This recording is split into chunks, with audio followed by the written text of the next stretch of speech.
Hi, I'm Lynn Fowler. I'm the leader of King of Glory Ministries International. I'd like to thank you for choosing this video. Before we begin, please just hit that subscribe button that's down below there, and also the little notification bell so that you make sure that you don't miss any of our videos. If you would like to contact us about arranging ministry or about connecting with King of Glory Ministries International, there's links below for our website and our Facebook page, and there's also a couple of links where you can support this ministry through Patreon or through our Teespring store. So now I just pray that you'll be blessed by this video, and if you are, please give us a like and share this video on your social media pages or wherever you share stuff with your friends. So right now, here's today's message. Bless you.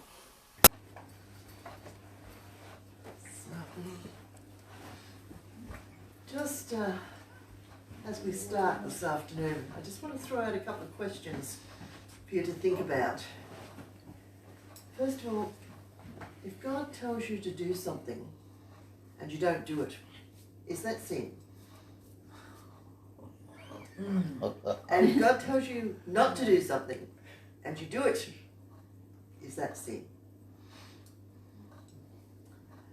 I want to talk about a four-letter word today.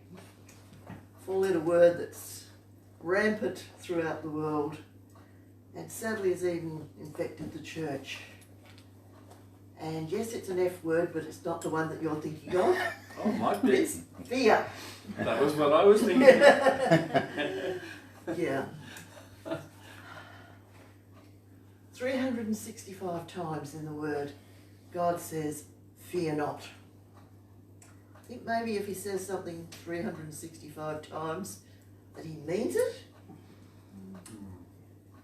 And do you think maybe if he tells us not to do something 365 times, that perhaps we shouldn't be doing it?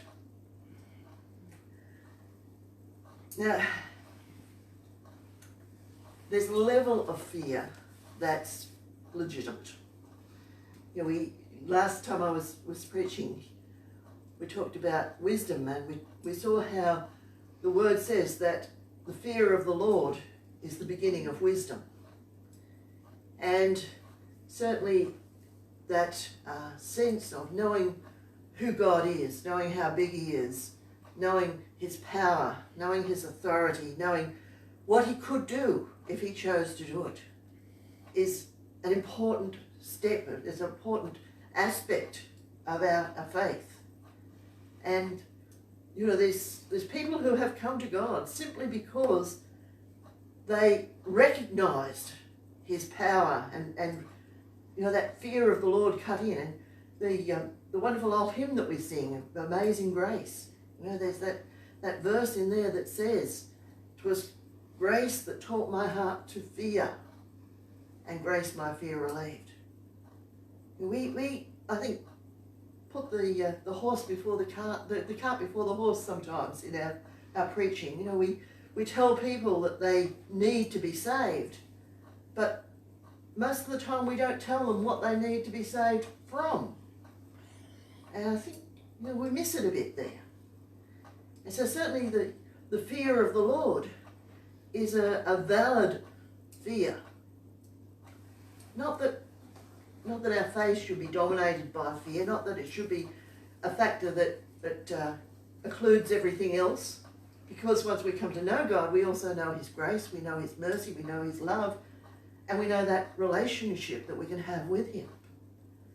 But the fear of the Lord is certainly valid. Fear is valid in that situation.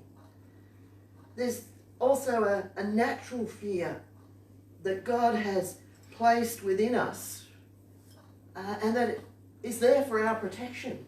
It's a good fear. You know, it's good to fear running out on the expressway when there's cars coming at you. It saves your life. It's good to fear jumping off a 10-story building. You know, there are times when fear is a good thing. And, you know, I used to work in the mental health sector.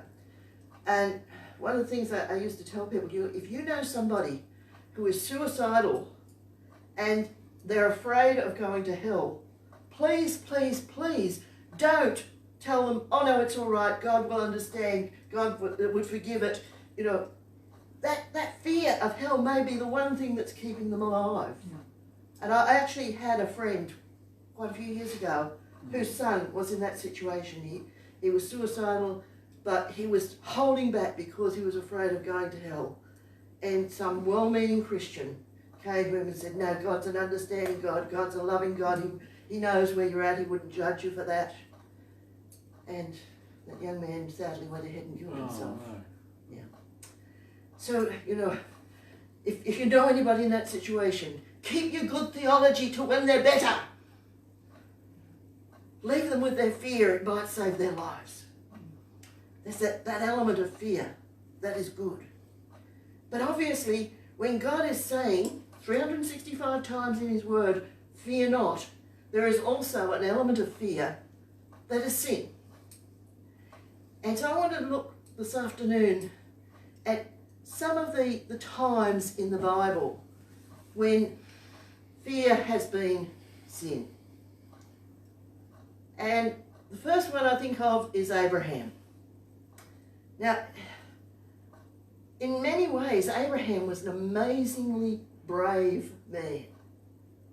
You know, he came right from Ur of the Chaldees, which was almost the furthest point of habitation in the then known world, and came right across to Canaan.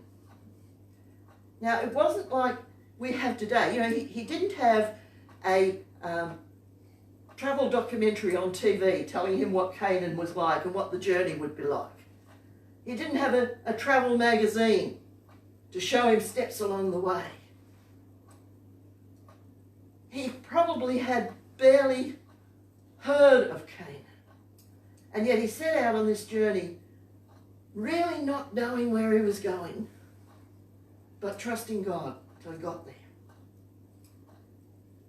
That to me is very, very brave. Now, I know when I came down from Queensland, even though I had been to Victoria before, I knew people here, it was still a huge step to pack up, come all that way down here to a new life. And that's what Abraham did. He went to this totally new life. Very brave man. And yet, when it came to his wife, he was so fearful that somebody would see her and want her and kill him, that he said to her, wherever we go, say that you're my sister. That was a half-truth. She was his half-sister. Back in those days, there weren't the regulations about marrying close relatives. She was his half-sister, so it's a half-truth. But a half-truth is still a lie. And so, at one point, they go down to Egypt. And he tells Pharaoh, she's my sister. He gets caught out. Sometime later, they're in Canaan, and Abimelech, lost the guy's name. What's his name? Yeah, I was thinking Abimelech, but... Anyway, the leader. Sorry. Abraham says to him, she's my sister. And again, he gets caught out. You know, you would have thought that the first time he would have gone, okay, this doesn't work. Let's not do this again. But he does it again. And when he's challenged of, why did you do this? His response is, well, I thought there was no fear of God in this place. And so I did this. But in fact, there was more fear of God in this situation there than Abram himself had. And it was prompted by this fear. This fear that somebody would see his wife and take her, and as a result he'd be killed. What was behind that? What was the thing that prompted it? Well, it was a lack of trust. It was a lack of trust in the people that he was going to, that they would do the right thing. It was a lack of trust in his wife, that she would say, no, no, no, this is not on. And it was a lack of trust in God.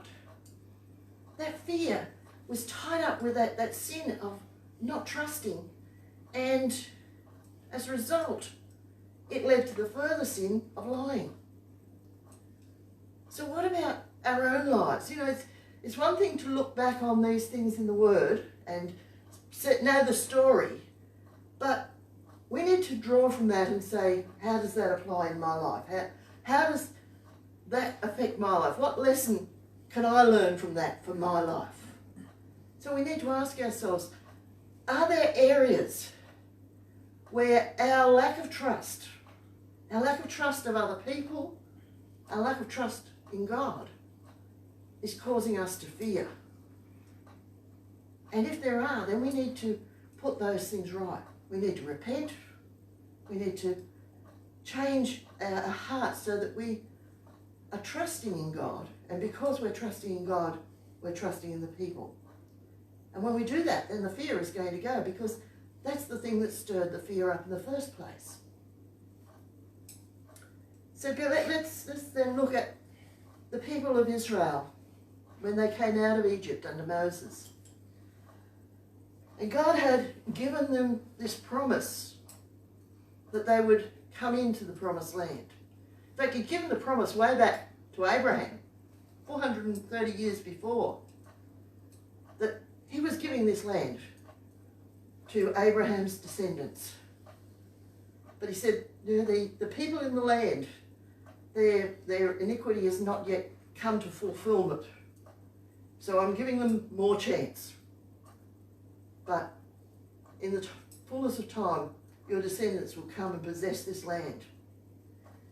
And he'd said it's a good land. He said it's a land flowing with milk and honey. But they come out with Moses and they get to the border of the land, and Moses sends across the spies. Now, the spies should have simply gone to see what's the best way to take the land.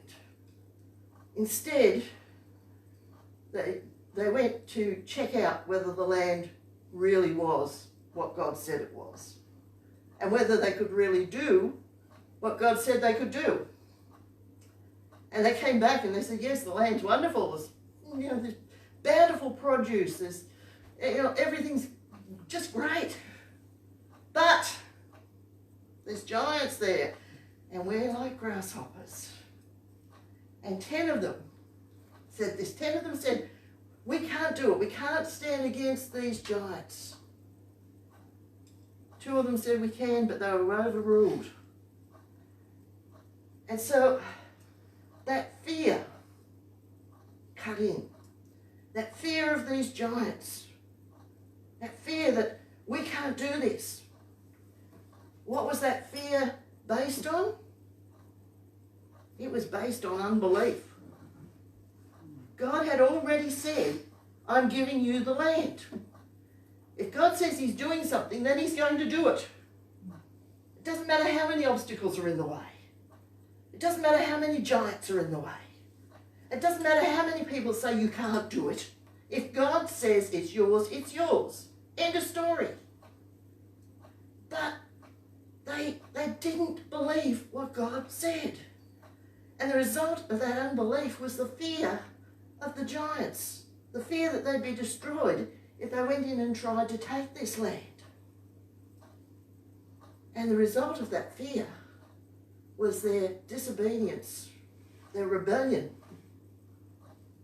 And that, of course, then led to them wandering in the wilderness for 40 years, till that generation died out. So how does that apply across to us? Do we have promises from God? For our personal lives, for our church, for our nation? We have promises from God. And are there things that look like they're standing in the way of those promises? And if there are, then which are we going to believe? Are we going to believe the promises that God has given, or are we going to believe the things that stand in their way? Because you see, if we believe the things that stand in the way of God's promises, then we're actually not believing God. And that's going to lead to fear. And the fear is going to cause us to not act on God's promises and to rebel against what he's promised. So we need to look into our own hearts, our own lives, and say, okay, what things has God promised me? What things has God promised us as a church, as a body, as a nation? You know, as a nation, I think of the promise that this is the great south land of the Holy Spirit. Yeah. There seems to be an awful lot in the way of that promise at the moment. Which are we going to believe? Are we going to believe God's promise that this is the south land of the Holy Spirit? Or are we going to believe all the junk that gets in the way of it and say it can't happen? We need to take these things and apply them into our lives. Let's go forward a bit more. And we come to the time when Israel turned to the prophet Samuel and said, give us a king. We've had all these years of being ruled by judges, of people that God raises up and they lead the country for a while and then they die and the country falls away again. We want a king to go before us like all the other nations. And Samuel said, well, no, that's not God's way, but God said to him, it's me they're rebelling against, not you. So, yeah, appoint a king. And so this young fellow called Saul comes along. And he's only looking for some donkeys that have been lost. And he comes to go to the prophet Samuel to see if he can tell him where the donkeys are. But God's already spoken to Samuel and said, this is the one, you anoint him as leader over my people, which Samuel does. And then a little bit later, it's put to the people in a kind of, not really a vote, but a draw of casting lots, is how they determine things in those days. And Saul comes out as the one that's chosen. And so he's appointed as king. And he's got God's promises to rule the nation. But he very quickly starts acting contrary to what God speaks and not fulfilling the things that God tells him to do. And so God says, I'm going to raise somebody else up. And he sends Samuel down to this guy who's got 8 sons, and he says, well, I'm going to appoint one of them as king. And he works through the first 7, and each one God says, no, not him, not him, not him. And finally they get down, the 7 have been before him, and Samuel says, there's something wrong here. Is there another son? Oh yeah, there's Junior out in the fields. And so they bring in Junior, whose name is David, and Samuel anoints him to be king. Now David sort of goes to a series of connections with Saul after that. First of all, because he's well known as a good musician who plays the lute well, and so he's appointed or called upon to come and play for Saul when Saul is being troubled by an evil spirit. And then a bit later, there's this confrontation between the Philistines and the Israelites, and there's this great champion, Goliath, who's 9 foot tall and built like a brick house, and nobody's going to go against him. But David's dad sends him down with some supplies for his brothers, and David looks at him and says, oh, God can take him. And he does. As a result of that, David gets brought in to the military forces of Israel.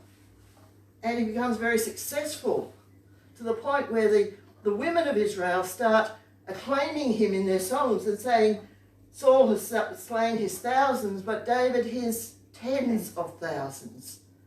And that really gets up Saul's nose. And from that point on, Saul decides that David is the enemy. And he keeps trying to kill him. He keeps trying to catch him and pin him down, and David ends up eventually running and living with the Philistines for a time. All because of Saul's fear of David. A fear that was based in jealousy. A fear that was based in his own fear, his own thought that he might lose his own position. And because of that, that fear resulted in murder. Now, Saul didn't actually get to kill David, but the word tells us that to intend murder is the same as actually doing it. And Saul certainly intended to murder David. Fear that was rooted in jealousy then gives fruit in that murderous spirit. Again, let's bring it into our own context. Let's bring it into our own lives. Are there areas where we are jealous of others? Do we look at the things that others have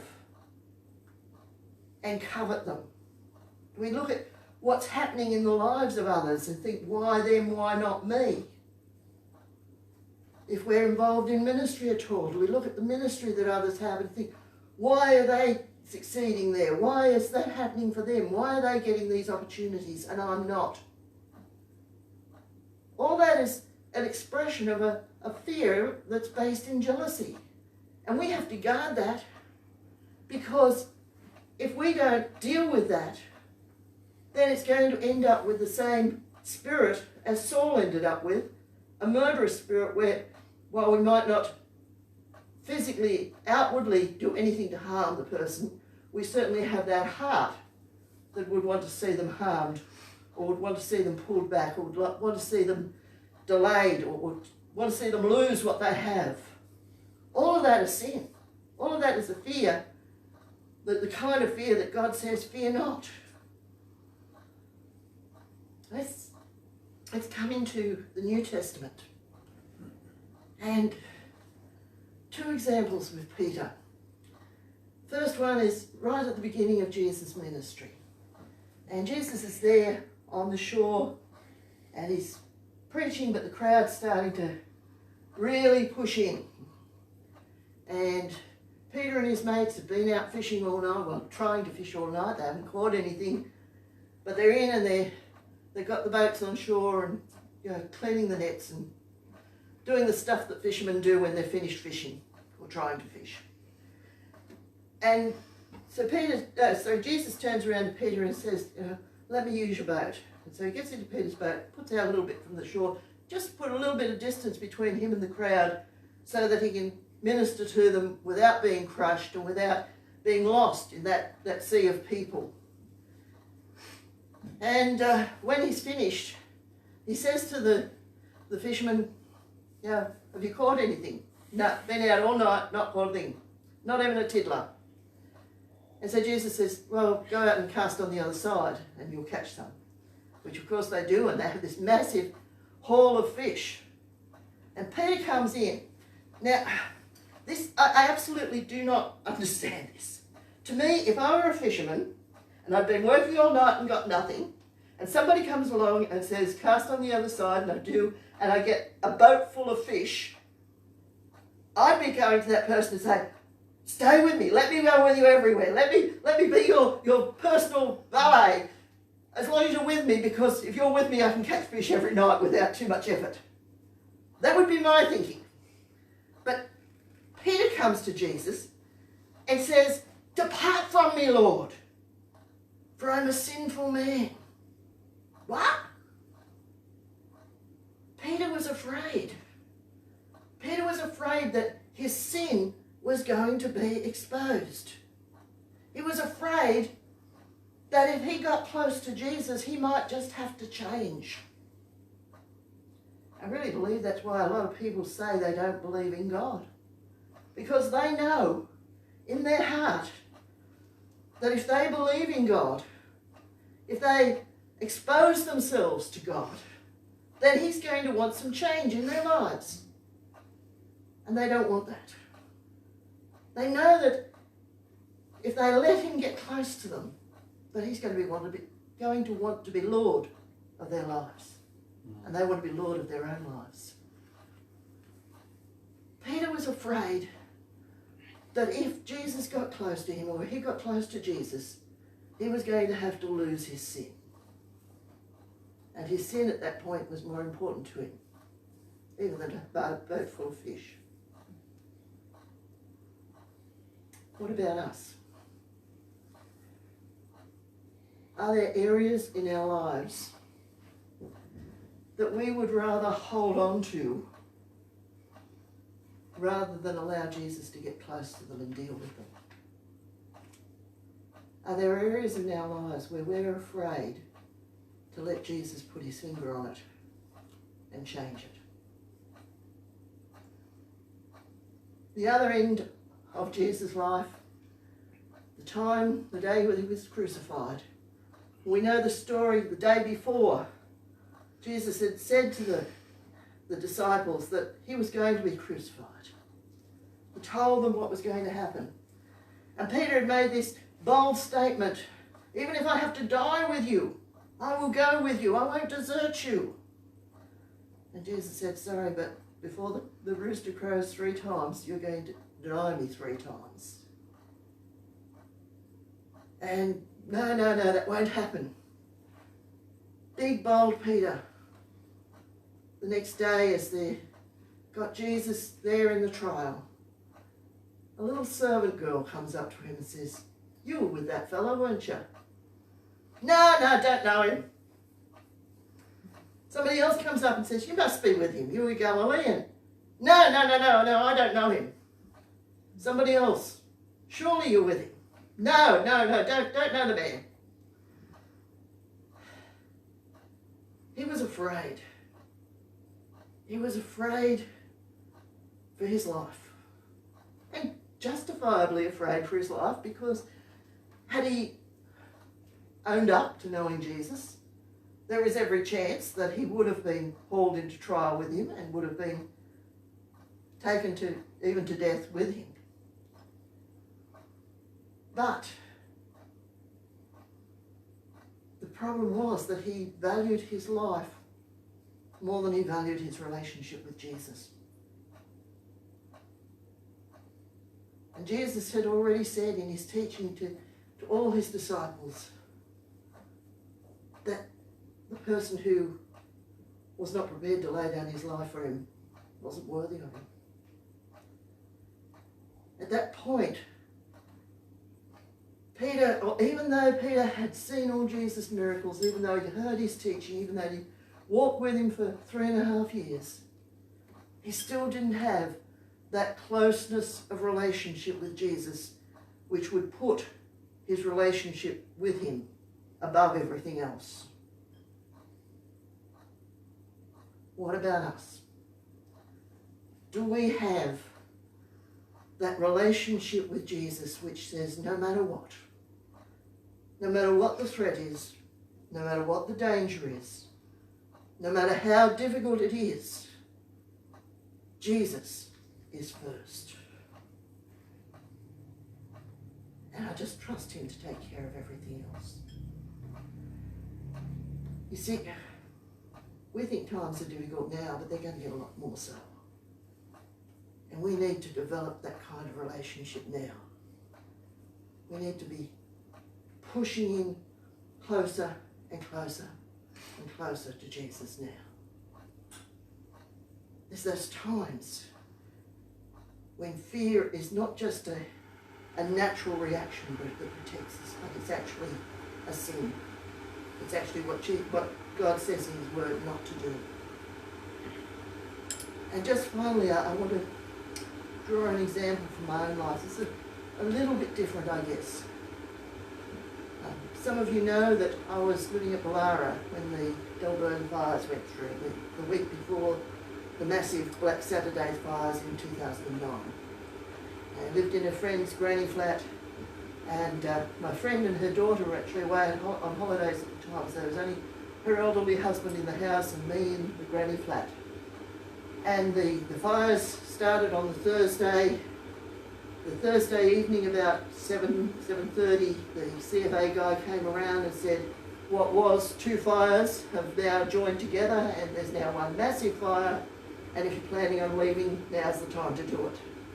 And we said no, we've already discussed it, we decided to stay and fight. And so Ray and I sat on the patio area at the back of the house, watching over to the west, probably till about midnight on the Thursday night, watching these fires coming closer. And I tell you, I was praying like crazy. I was using every form of spiritual warfare that I could think of. I was declaring, I was doing everything I knew. But when I look back, God was amazingly merciful to us, because it did come through the next day. I ended up taking off at the last minute. Grass under the car was burning as I took off. But it burnt right to the wall of our house, but the only actual damage to the house was a scorch mark on my front step and some embers that got into the roof but were very quickly put out.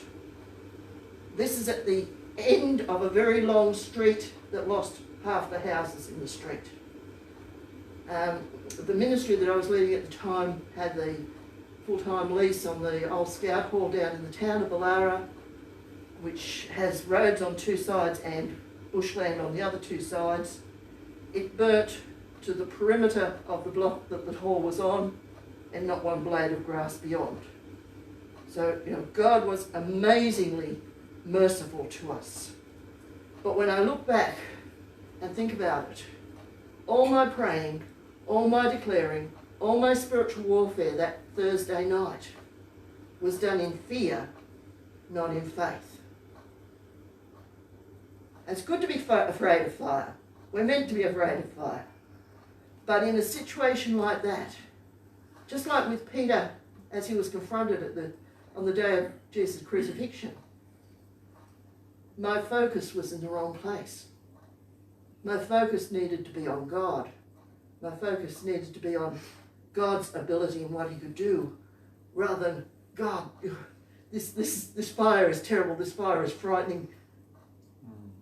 Stop it. And why I share that bit is because, as you all know, this dreadful pandemic bill is coming up again for vote on Tuesday.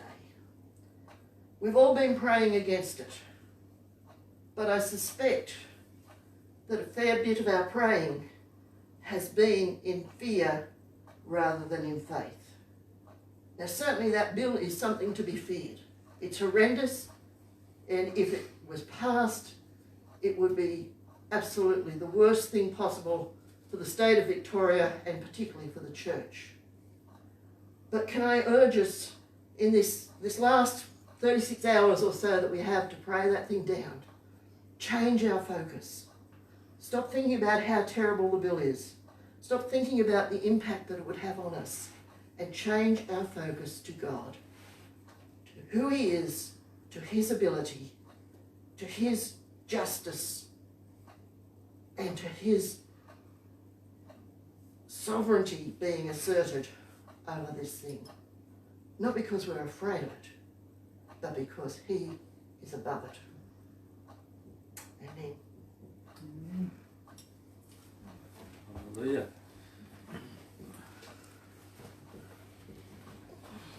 Oh, thank you, Lynn.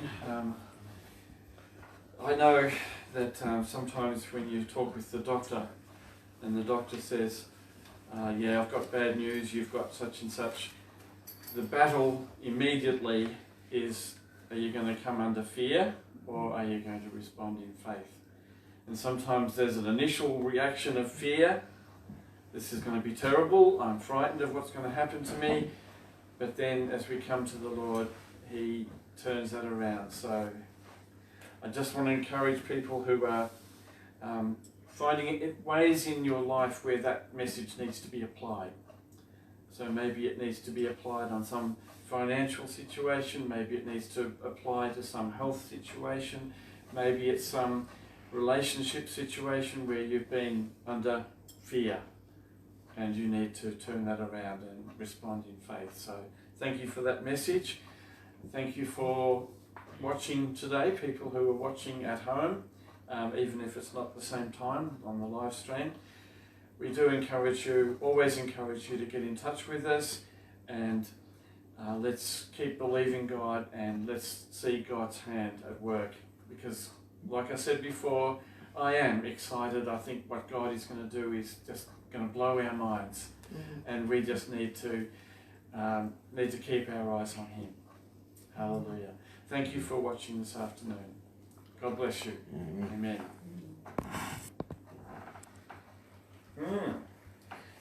Yeah, you talk about the fire, just one